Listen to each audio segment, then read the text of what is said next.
అసలు వైరల్ ఫీవర్లు అన్నవి కంటేజియసా, అంటే ఒకరి నుంచి ఇంకొకరికి స్ప్రెడ్ అవుతాయా? మీకు గనక ఫస్ట్ ఫీవర్ వస్తే ఫార్మసీకి వెళ్ళి భయాన్ని అడిగి యాంటీబయోటిక్లో పారాసెటమాల్లో తెచ్చుకోకండి.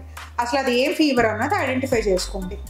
వైరల్ ఫీవర్లు ఈ మధ్య ఎక్కడ చూసినా ఇన్ఫ్లుయెన్జాలు, చికెన్ గున్యాలు, డెంగ్యూలు ఎక్కువ చూస్తున్నాం. సో ఇన్ఫ్లుయెన్జా సిమ్టమ్స్ ఉంటే, అంటే fever, upper respiratory symptoms like cold, cough ఉంటే మీ ఫ్యామిలీ మెంబర్స్ కొంచెం మాస్క్ వేసుకోమని చెప్పండి. సోషల్ డిస్టెన్సింగ్ మెయింటైన్ చేయండి. COVID-19 ప్రోటోకాల్లో అనమాట. డెంగ్యూ కానీ చికెన్ గున్యా అని డయాగ్నోస్ అయితే మీరు పక్కన కూర్చోటం వల్ల స్ప్రెడ్ అవ్వదు కానివ్వండి.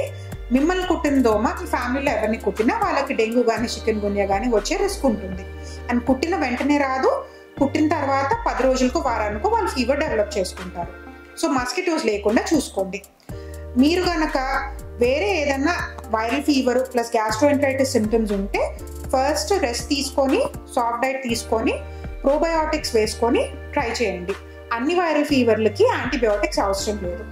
ఈ జాగ్రత్తలు పాటిస్తూ మీరు వైరల్ ఫీవర్ని స్ప్రెడ్ అవ్వకుండా చూసుకుంటారు. మీకు కనుక ఫీవర్ ఉంటే పిల్లల్ని స్కూల్కి పంపించొద్దు, మీరు కూడా ఆఫీస్కి వెళ్ళొద్దు. ఒక 3 రోజులు రెస్ట్ తీసుకోండి. కొంచెం మీ సిమ్టమ్స్ తగ్గాక మళ్ళీ వర్క్ రెజ్యూమ్ చేసుకోండి. మీ ఆరోగ్యం జాగ్రత్త.